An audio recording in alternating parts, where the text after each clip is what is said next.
पहले मैं अभी के खाली टाइम की बात कर रहा हूं, फिर मैं कॉलेज वाले की खाली टाइम की बात कर लूंगा। देखो मार्केट में ना कोर्सेज बड़े सारे हैं जो कि आपको वैल्यू एडिशन प्रोवाइड करते हैं। सुन लो एक बारी। एक जैसे होता है टैली, एक होता है Microsoft Excel, financial modelling,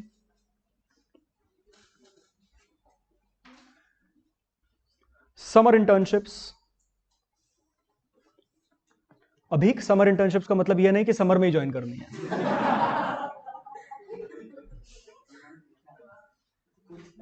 kind of internship, short internships, 2 महीनों की, ठीक है ना, इस तरीके से। बस अपना फालतू का अलग और दिमाग लगाएगा। सुनो सुनो, इस तरीके से आपके कुछ कोर्सेज बनते हैं। इसके अलावा फिर जो और हाई लेवल के कोर्सेज हो जाते हैं,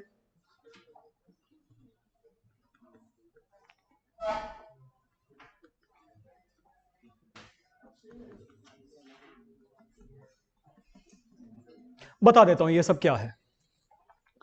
देखिए सबसे बेसिक जो आपको आना ही चाहिए इस टाइम पर, जो खाली टाइम है इसमें जो आप कर सकते हैं, ये 3 कर सकते हैं: एक्सेल, टैली, फाइनेंशियल मॉडलिंग। लेकिन इसकी एक सीरीज है।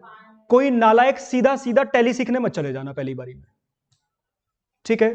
क्योंकि इंक्लूडिंग अस और जो बाकी लोग भी हैं जो प्रोवाइड करते हैं, आप देख लेना, वो सबसे पहले पिच आपको इसके लिए करेंगे क्योंकि महंगा होता है, ठीक है? बट एक बड़ी सिंपल सी बात है, मेरे को एबीसीडी नहीं आती होगी, मैं सेंटेंसेस बना लूंगा। समझ आ गया? तो पहले सीरीज ये होती है, एक्सेल सीखना चाहिए पहले। अच्छा, एक्सेल भी वो चीज नहीं है, आप कई बच्चे जैसे समझते हैं, ठीक है कंप्यूटर सिस्टम ऑन करके एक्सेल की वर्कशीट खोल के उसमें भरना ही तो है। बहुत सारे शॉर्टकट्स होते हैं, बहुत सारे यूजेस होते हैं इसके। अकाउंटिंग करते हुए हम लोग वो यूज करते हैं, वो जैसे आपने शायद सीखा हुआ है तो आपको मालूम होगा, हाँ चल रहा है तो आपको मालूम होगा। तो ये सारी चीजें एक्सेल में आती हैं, मैक्रोस वगैरह आता है एक्सेल में, तो वो सारी चीजें काम की चीजें हो जाती हैं। Tally then again accounting software है।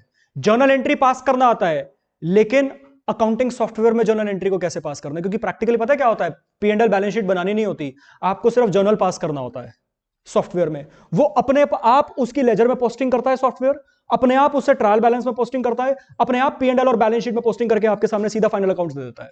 प्रैक्टिकली थोड़ा तुम्हारा दिमाग खराब करते थे बनवा बनवा के, एक्चुअली में तो जर्नल पास करनी है बस। समझ आया? तो इस तरीके से ये सारी चीजें इसमें सिखाई जाती हैं। फाइनेंशियल मॉडलिंग फिर थोड़ा सा सेकंड लेवल पे टैली हो गया, तो तीसरे लेवल पे फाइनेंशियल मॉडलिंग आ जाता है। ये थोड़ा सा उसका भी अपर लेवल हो गया।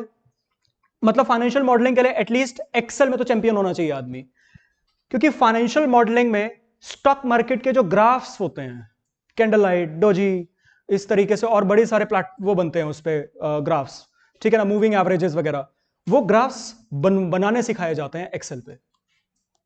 समझ आ गया? विजुअल बेसिक वगैरह लैंग्वेज यूज होती है इसमें, वो सारी चीजें फाइनेंशियल मॉडलिंग में सिखाई जाती हैं। 6 महीने का कोर्स होता है ये, ठीक है? और इसमें ये मत समझना अपने आप को पिच कर रहे हो, हम नहीं करवाते भाई ये, ठीक है? मैं तो आपकी नॉलेज के लिए बता रहा हूं इसमें, बल्कि मुझसे पूछोगे कहां से करना चाहिए, जहां से मैंने किया था मैं आपको बता दूंगा। बहुत मैं बहुत सेटिस्फाइड था वहां से, जब मैंने काफी टाइम पहले किया था वैसे, बट गुड, ठीक है ना? ऑल्दो ये तभी करना चाहिए अगर आपका फाइनेंस में इंटरेस्ट है। समझ आ रहा है आपको? ये नाम से ये फाइनेंशियल मॉडलिंग। फिर आता है समर इंटर्नशिप्स। इस टाइम पर भी मिल सकती हैं, लेकिन इस टाइम पे क्योंकि आप सिर्फ फाउंडेशन पेपर देके आए हो तो उस लेवल की मिलेंगी। इंटर के बाद भी बच्चे करते हैं, जैसे हमारी एक स्टूडेंट थी जिसकी मैंने बात करी थी अभी, बोथ ग्रुप क्लियर करे थे कॉलेज के साथ साथ, वो बड़ी तेज है इस चीजों में। फाउंडेशन के पेपर दिए 2 महीने खाली, अर्ली बैच नहीं ज्वाइन किया उसने, उसने समर इंटर्नशिप ज्वाइन कर ली, मेरे ख्याल से डीकैथलॉन में करी थी ज्वाइन उसने, ठीक है ना? ऑब्वियसली फाउंडेशन के पेपर देने के बाद ज्वाइन करी डीकैथलॉन में, तो काम उसको कैशियर टाइप का मिला था, ठीक है? अब आपके मन में आएगा यार कैशियर बनेंगे वहां पे जाके, समझ आया? लेकिन एक चीज होती है, अभी आप चार्टर्ड अकाउंटेंट थोड़ा बन गए हो जो मैनेजर की पोस्ट एक्सपेक्ट करोगे। समझ आया? अल्टीमेटली 2-3 फायदे, एक कुछ फायदे शायद आपको अभी ना समझ आए, वहां पे जाके बिजनेस तो समझ आया, डीकैथलॉन वाले बिजनेस क्या कर रहे हैं। दूसरी चीज, वहां पे जाके नेटवर्क क्रिएट होता है, सबसे मेन बात है जान पहचान। अभी आपके यही दोस्त हैं, इन्हीं को जानते हो, इन्हीं की शक्लें रोज देखनी है। समझ आया?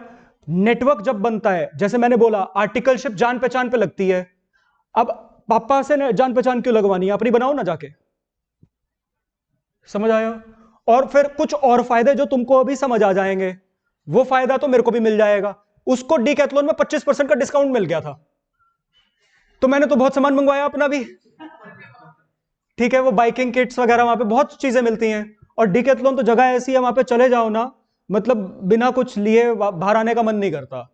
एक तो स्टेशनरी की दुकानें ऐसी होती हैं, और दूसरा ये डिकैथलॉन वगैरह। तो इस तरीके, मतलब कहने का मतलब है इस तरीके की इंटर्नशिप्स वगैरह आप ज्वाइन कर सकते हो। बट देन अगेन, जो भी आप जॉब, आर्टिकलशिप, ट्रेनिंग, इंटर्नशिप्स वगैरह कोई भी बात करोगे, स्लाइट जान पहचान चाहिए पहली बार के लिए, ठीक है? क्योंकि अभी आपके सीवी पे हैवी वर्ड्स तो नहीं है, अभी तो 12वीं पास हो, ठीक है? तो वो जान पहचान थोड़ी बहुत चाहिए। ऑल्दो ये भी आप ट्राई कर सकते हैं। यहां से जो मैंने लिखा है, ये जो भी लिखा है, ये सी इंटर के बाद सोचना, अभी बता देता हूं। बट ये जो मैंने बाकी कोर्सेज लिखे हैं, जैसे आप कॉलेज, अब ये मैं एक तरह से उनकी बात कर रहा हूं, या तो सी इंटर क्लियर कर चुके हैं, या फिर जो रेगुलर कॉलेज वाले स्टूडेंट्स हैं कि अब उनका गैप आ गया, इंटर निकल गया, अभी आर्टिकलशिप शुरू नहीं कर सकते क्योंकि ग्रेजुएशन खत्म नहीं हुई रेगुलर कॉलेज वाली, तो बीच का 1.5 साल 1 साल जो खाली है, अब उसमें क्या करें?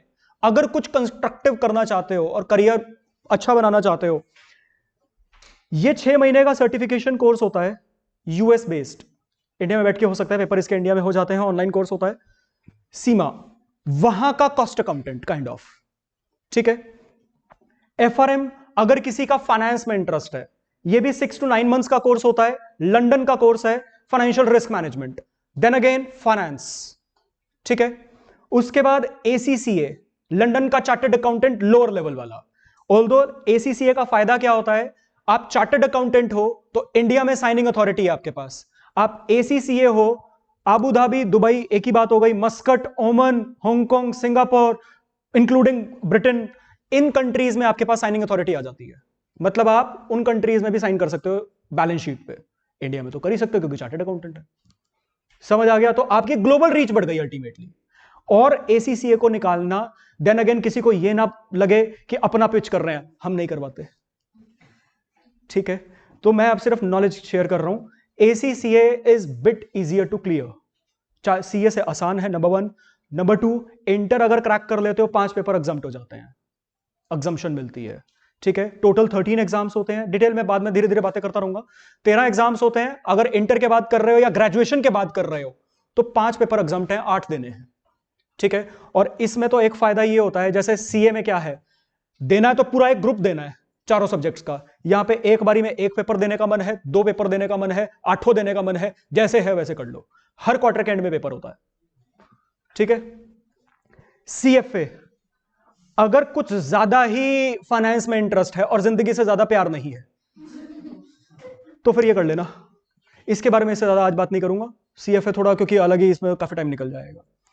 एनसीएफएम है, ये आपका नेशनल स्टॉक एक्सचेंज का कोर्स है, स्पेसिफिकली फाइनेंस में भी नहीं, स्पेसिफिकली अगर सिर्फ स्टॉक एक्सचेंज में इंटरेस्ट है कि भैया मेरे को तो सीए बनने के बाद भी कुछ नहीं करना, मैं बैठ के अपना अलग चला जाऊंगा और वहां पे जाके ट्रेडिंग करूंगा बस, ठीक है? बहुत लोग ये काम करते हैं और उसी से बहुत पैसा कमाते हैं, मेरे को सिर्फ ये करना है। या किसी के मन में हो मेरे को ऑथराइज्ड ब्रोकर बनना है स्टॉक एक्सचेंज का, स्कैम देख ली होगी उसमें जो हर्षद मेहता था, ठीक है? वैसा वाला ब्रोकर बनना है, वैसा वाला बनना है नहीं वो अलग बात है, ब्रोकर बनना है।